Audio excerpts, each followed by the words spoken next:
студиясының бірінші аналитик түгәрәк станциялашуын башлап җибәрәбез. Студияда Бөтен дөнья татар конгрессы башкарма комитеты рәисенең беренче урынбасары Ринат Валиуллин. Мәгърифәт һәм фән эшлеклесе, озак еллар буе мәгърифәт өлкәсендә эшләгән һәм милли хәрәкәт активисты Марат Лотфуллин һәм Ватаным Татарстан газетасының бүлек мөдире, журналист Рәшит Минхаҗ һәм мин Дөнья студиясының баш мөхәррире Римзил Вали. Без шушы иң беренче егетләр сөйләшүдә нәрсә турында фикер алышабыз? Милләт турында, әлбәттә. 25 ел элек Бөтен дөнья татар конгрессы әле юк чагында да әле беренче тапкыр милли хәрәкәт вәкилләре җыелды нәкъ 88 елның декабрендә, ноябрендә, февральдә 89-ның татар иҗтимагый үзәгенең беренче курултайы булды. Bütün Россиядан, СССРдан татарлар килде. Һәм хакимият вәкилләре дә килде. Һәм бик кызык, мөһим шундый сөйләшүләр, җыеннар башланды. 92-дә татар конгрессы җыелды. Башка шундый мөһим чаралар булды. Инде чирек гасыр үткәч, нәрсә үзгәрде? Һәм безнең әле эшләребез барамы, алга киткәнме, артка киткәнме? Һәм без татарлык турында сөйләшәбез. Татарлык бармы? Һәм аны ныгыту өчен нәрсә эшләргә кирәк? Әлбәттә, бу термин әйткәндә күптән түгел кабул ителгән концепция, милли үзаңны ныгыту концепциясе һәм шул ук темага багышланган дәүләт программасы бар. Шул турыда да сөйләшүгә башлап җибәрсәк, бәлки башка әңгәмәләрдә дәвам иттерер идек. Шулай итеп, Ринат әфәнде, сез инде конгрессның бөтен башкарма комитетының әгъзалары һәм рәисе исеменнән дә монда утырасыз. Татарлык 25 ел эчендә алга киттеме һәм без инде тыныч кына утыра алабызмы бу турыда? Беренче чиратта чыннан да Ремис Айгыч менә бу дөнья студиясының барлыкка килү һәм дә интернет телевидение мөмкинлекләрен үзебезгә кирәкле темаларга барып кертү, ул безнең өчен бик зур һәм дә бик мөһим бер адым булып тора. Чөнки ни генә әйтсәк тә, хәзерге вакытта үзебезнең телевидениенең булуы безнең өчен бик зур җиңү булды. Әмма ул тапшырулар бар, ул тапшырулар узып китәләр. Инде интернет телевидениенең бар, аның бик яхшы уңай яклары, мондагы фикерләрне, мондагы күз карашларын кайта-кайта да карап була. Менә шул яктан да караганда, сез күтәргән тема безнең бөтенебез өчен дә ул бик актуаль, бик мөһим. Чөнки татар кайда гына яшәсә, кем генә булса да, ул үзенең милләте турында уйламаган татар юк. Ул татар була алмый, әгәр инде ул турыда ул уйламаса, әлегәреннән читләшсә, ул инде гомумән милли хәрәкәттән дә һәм дә үзенең милли нигезләреннән дә читләшкән бер кешегә әйләнә. Һәм аны Шыңгыз Айтматов әйткәнчә, ул маңкорт вәкиленә әйләнә. Инде үзебезнең шушы татарлык һәм дә шушы чирек гасыр дәвамында нәрсәгә ирештек, нәрсәне югалтык дигән вазгыятьтә караганда, бу бик тирән һәм дә бик киң аспекттагы мәсьәлә. Минем бер генә шушы җавап буларак әйтәсем килә. Милләтебез бар, милләтебез алга таба бара, милләтебез һәм иң мөһиме шушы проблемалар белән шөгыльләнергә, шушы проблемаларга керергә теләүчеләр бик күп. Һәм әйтергә кирәктер, менә үзебезнең миллилегебезне арттыра бару, ул һәрбер кешегә барып җитү теләгән уята. Һәм менә сез әйтеп киткән шушы концепцияны барлыкка китерү, ул милли хәрәкәт һәм дә шушы юнәлештәге эшләребезне тулы бер программа ракурсында алып бару өчен бик мөһим әйбер. Чөнки без барбыз да эшлибез. Кемдер аны гаиләсендә эшли, кемдер эш урынында эшли, кемдер хөкүмәт әгъзасы буларак шушы милли мәсьәләләр буенча шөгыльләнә, үзен турыдан-туры профессиональ вазгыяты буларак. Инде шушы эшләрнең берсен бер юнәлешкә кертеп һәм дә бер халыкта бару өчен менә әлегә ул механизмнар безнең эшләрне бетмәгәннәр иде. Иншалла, менә инде безнең концепциябыз бар һәм сез аны әйтеп узганыгызча, менә безнең шушы концепцияны тормышка ашыру программасы бар. Ул программа гомумән безнең бик уңай программа булып чыкты. Чөнки милли үзенчәлекләрне саклау программасы, ул безнең милли сәясәт программасы һәм телләр программасы белән бергә килеп чыкты. Ягъни 3 программа шушы милли мәсьәләләр буенча килеп чыккан, бөтенесе киң кылач бер глобаль дәүләт программасын берләштерә торган 3 юнәлешне үз эшләренә алдылар. Менә булардан караганда, әле алга таба да безнең түгәрәк стилдә катнашучыларыбыз әйтеп узарлар. Менә инде кулга тотып эшләргә механизмнар бар һәм иң мөһиме, ул программаларда матди чыганак бар. Ягъни программа, әгәр анда акча бүленеп бирелмәсә, ул инде программа булудан туктый. Ул бардык концепция генә була. Ә монда махсус дәүләт программасы. Бу безнең зур җиңүбез дип саныйм мин. Һәм менә шушы этник үзенчәлекләрне саклау программасының беренче тапкыр татар дөньясында кабул ителүе һәм хөкүмәт тарафыннан аның раслануы, Президентыбызның шушы программаны хуплавы бу безнең зур җиңүбез. Ринат әфәнде, Татар Конгрессы башкарма комитетының рәисе Ринат Закиров күптән түгел парламент бинасында пресс-конференция үткәрде. Һәм шунда без үзгәрдек дигән фикерне әйтте, аннан сораштырулар, без дигәне татар халкымы, Конгрессмы, чыннан да без үзгәргәнбез инде ул. Татар халкы да үзгәргән. Һәм шул ук вакытта нәрсәдер әкрен үзгәрә. Милләткә мөнәсәбәт, телне яшәтү, мәдәниятне, милли мәдәниятләрне бергә яшәтү мәсьәләсендә консерватизм да бардыр. Менә без менә шу дөнья студиясындагы сөйләшүдә егетләр ачык итеп, менә дуслар бит инде, милләттәшләр, үз кешеләребез, Татарстанда да анда демократик хөр фикергә каршы чыгучы булмас дип уйлыйм.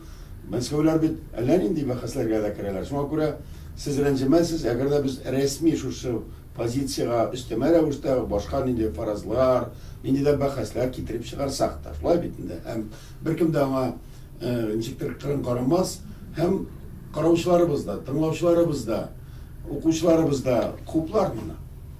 Чыннан да бит әйткәнчә, Ринат әфәнде әйткәнчә, безнең алга китешләребез арасында четерле телевидение бар, яңа гасыр телевидениесе. Аның Планета дигән каналы аерым эшли, Татарстан дигәне аерым эшли. Әле яңа кабель телевидениелар, ТМТВ, Мәйдан дигән телевидениелар бар, Уфада бар. Без бу көчле үзгәрешләр булган аналоговый телевидение һәм кабель буенча. Инде менә интернет телевидениесе буенча да шундый милләтне катнаштырып җибәрсәк, яхшы булачак. Һәм әлбәттә аның форматы тагын да иркенрәк булыр. Чөнки егетләр, кызлар, шушы тапшыруны без сайт аша теләсә нинди җиргә, теләсә кем теләгән вакытта карарлык итеп җибәрәчәкбез. Рәхимитов Марат әфәнде, сез дә әйтегез бу турыда. Әлбәттә, мин һәр вакыт әйтеп киләм, масса күләм мәгълүмат чаралары ул татар халкы өчен иң беренче чиратта торган мәсьәлә. Әлбәттә, иң идеаль варианты Россия күләмендә дәүләт каналы булса иде, ләкин ул юк. Ул турыда күп мөрәҗәгать тә урынсыз кала, вәгъдәләр дә урынсыз кала. Инде хәзерге заман техник чаралар шартларында интернет телевидение булу ул мөмкинлекләрне киңәйтә. Әлбәттә, бу эштә бөтен халык бердәм булып тырышып эшләргә тиеш. Чөнки безнең 88 елда башланган әйберләр ул әлбәттә Россия күләмендә демократизация нигезендә алып барылган диләр. Әлбәттә, татар халкы һәр вакыт үз милләте турында уйлый иде, аерым-аерымда сөйләшүләрдә дә, ләкин инде иҗтимагый хәрәкәт буларак оешырга рөхсәт бирелде 88 елдан соң. Ул рөхсәт бирелде. Аның башында Горбачев тора, Михаил Сергеевич. Аңа кадәр Татарларның гайрәтле егетләре, теләкләре булган, димәк. Булган ул, һәр вакыт булган. Ләкин 88 елда аның өчен төрмәгә утырмый башладылар. Менә сез Элек әгәр 88-гә кадәр анда егетләр анда килеп чыккан булсалар, алар психушкада утыралар иде. Сез үзегез менә шул диссидентларга якынрак һөнәр вәкиле, ягъни физика, математика фәннәре докторы, элек шундый кыю зираграк кешеләрне шулай милләткә яки сәясәткә кергәнче эзәрлекләгәннәр. Сез мәгариф идарәсендә узак эшләдегез. Инде Казанда татарлык шушы 25 елда арттымы, калдымы, кимедеме? Әлбәттә, Казанда татарлык ул 25 елда артты. Без аны сизмибез генә элек еллар белән чагыштырганда, чөнки үзебез шул сферада яшибез. Әлбәттә, һәр вакытта идеаль ситуация булмый. Эшлисе проблемалар һәр вакыт күп, ләкин инде әгәр дә 90-нчы еллар белән чагыштырсак, мәгариф системасын бөтенләй чагыштырып булмый. Чөнки 90-нчы елларда мәгариф системасында татарлар юк иде бөтенләй. Укытучылар арасында, тәрбиячеләр арасында ачыктан-ачык әйтергә кирәк. Татарлар юк иде, тәрбиячеләр һәм укытучылар арасында. Мәктәп директорлары арасында ничек? Мәктәп директорлары арасында 95% татар. Ничек булды икән ул? Ничек алай булсын? Сайлау. Интернационалистлар дәүләте булды бит инде. Интернационалистлар Обком бар дәүләте. иде, ЦК. Безнең дәүләт мәңге шулай. Шуңа күрә мәктәп системасында, тәрбия системасында татарлар юк иде, хәзер алар. Күпме мәктәп калган иде татарча укытылган? Татарча укыта торган бер мәктәптә юк иде Казанда. 80-нчеме, 1-нчеме бар диләр. Ул интернет мәктәп турында. интернат мәктәп турында сүз бар, анда республика балалар укыйлар иде. Беренче 35-нче мәктәп бар. 35-нче мәктәп юк, ул татар мәктәбе түгел иде. 35 тә юк иде. 80 булган ул 70-нче елларда, ләкин ул 90-да алар юк иделәр. Демәк, Татарстанның халык шагыйре Рауль Файзуллин 87 елда шундый шигырь язган иде. Татарстан, Татарстан дәүләт тимерчелеге һәм анда хәтерләмим инде. Казан мәллә туган телне оныту башкаласы дип аянып әйткән иде. Юбилей җыелышында ул кичәсендә бу шигырьне ул кулланмады. Ләкин күңелгә уйлап калды Казан милли телне оныту башкаласы дигән шундый бик сызлану өчен сәбәп булган димәк. Сәбәбе бар иде ул, әле дә бар ул сәбәп, чөнки шәһәрдә татар культурасы юк, бүгенге көндә дә юк әле. Сез радионы кабызсагыз да, телевидениегә керсәгез дә, анда туган авылым, Аулаги, ул бит шәһәр культурасы түгел. Бөтен проблема шунда. Хәзер урбанизация заманында халык шәһәрләргә җыела. Кайбер кешеләр әлбәттә әйтәләр. Мәсәлән, бик яхшы газет Шәһәри Казан. Шуны яшәтер өчен егетләр бит районга чыгып китәләр. Татар таба алмыйча. Ә монда 500 мең татар бар Казанда. Юк, мин алай димәс идем. Анда эшләүче корреспондентларга Казан татарлары белән сөйләшә алмыйлар алар. Шуңа күрә алар үзләре авылдан. Шуңа күрә анда чыгып китәләр. Сез әйтәсез, менә авылга чыгып китәләр, һәм дә үзләренә абунәчеләр эзлиләр дип. Ә шуның белән бергә бер кая чыкмыйчы, бер нәрсә әйтмичә 20 меңнән иң зур тиражларны алып тора торган безнең шәхси газеталарыбыз бар. Менә аларны ничек карыйсыз? Димәк, газета үзе турыдан-туры укучыны тарта алмый, димәк, эшли Муниципаль белмиләр. яки дәүләт хакимияте астындагы белән үз хисабына, үз ирке белән яшәгән матбагалар алар. Әлбәттә, башка мин якламыйм әлбәттә дәүләт газетларын, ләкин атнага бер чыккан укучылар өчен эшләнгән милли рухлы газетның өстенлеге бар инде. Юк, бу айрым тема, мин бу массак белән информация чараларының сыйфаты турында, аларның эчтәлеге турында, гомумән телевидениенең эчтәлеге турында айрым тапшыру кирәк дип айрым. Милли мәгълүмат. Әгәр без анда кирсәк, хәзер батабыз. Без бүгенге көндә гомумән сөйләшергә кирәк. Әлбәттә, урбанизация зур проблема һәм безгә вот мин Казанда эшләдем күп еллар мәгариф системасында, анда үскән балалар, алар башка, аларның туган авыллары юк, алар асфальтта үскән егетләр, аларның үз җырлары, алар татарча җырлыйлар, үз музыкалары, алар бергә җыелып җырлыйлар музыкада, ләкин алар интернетта гына бар. Телеканалларда юк, чөнки телеканалларда авыл малайлар утырганнар, алар аны кабул итә алмыйлар. Андый проблема зур, безнең авылдан шәһәргә культура күчмәгән. Аның сәбәбен мин сезгә әйттем мәгариф системасында. Ул бит мәгариф системасында гына булмаган, ул культура өлкәсендә генә шулай иде. Казанның мәсәлән мәдәният бүлеге башлыгы Донская иде. Нәрсә ул үстерәлә татар культурасы турында? Нәрсә белә ул? Донская иде. Ул күп еллар шулай булган. Ул бит 90-нан бирле генә үзгәрде әле, һәм тиз генә үзгәреп тә бетә. Димәк, милләт әле шәһәргә кереп кенә бара. Кереп кенә бара. Ул бик авыр проблема, монда бик зур ярдәм кирәк. Без инде телләр программасынан керттек, һәм ул әкрен генә үзгәреп бара, ләкин телевидениегә әле ул килеп кермәгән. Безнең менә шәһәргә килеп, урнашып, яхшы журналист булган һәм журналистлардан Балюр Каләм бүләгенә дә лаек булган. Ватаным Татарстан газетында озак еллар эшләүче һәм татар дөньясын урап чыккан Рәшит Минһаҗ бар. Монда Рәшит әфәнде менә татар дөньясын әзме күпме беләсе бит инде. Без дә беләбез аны. Менә шул ук әйберләр турында татар дөньясы ничегрәк үзгәрде, ничегрәк карый. Татарлык бармы татар дөньясында? Татар дөньясында татарлык бар инде, әлемдә 3нче көн генә миңа Оренбург өлкәсеннән Савук дигән шәһәрдән шалтыраттылар. Ильяс дигән ул Түбән Новгородта мага. Юк, Савушинск ул. Аны татарлар Савук диләр. Татарларны Савук диләр. Шунда Ильяс дигән кеше, абзый инде җирле татар оешмасы рәисе. Менә безнең 14нче елның августында үзебезнең татар милли оешмасының җыелышы була ди.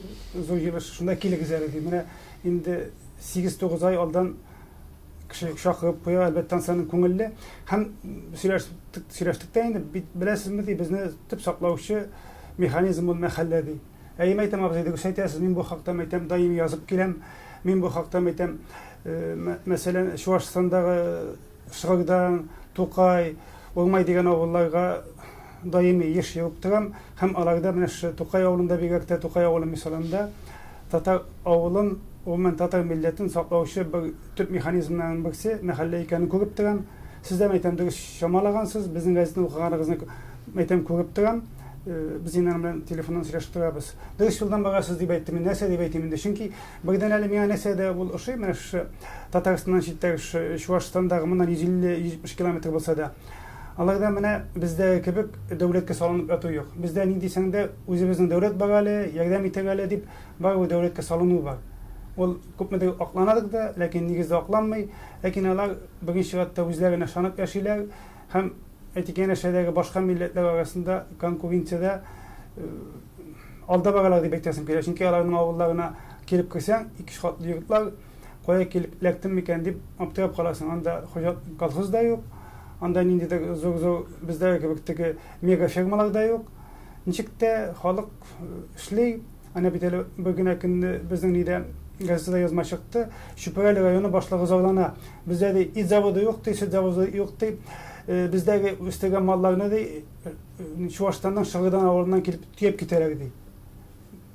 Булды әле, кайында бит башкалар килеп төяп китмиләр.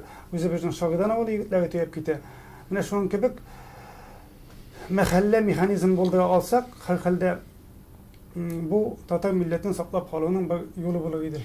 Эштефенде менә без бөтенебездә беләбез, син әйтеп әйткән Шыгырдан, Урмай, Самарадагы Гали авылы, Пензадагы Әләзән.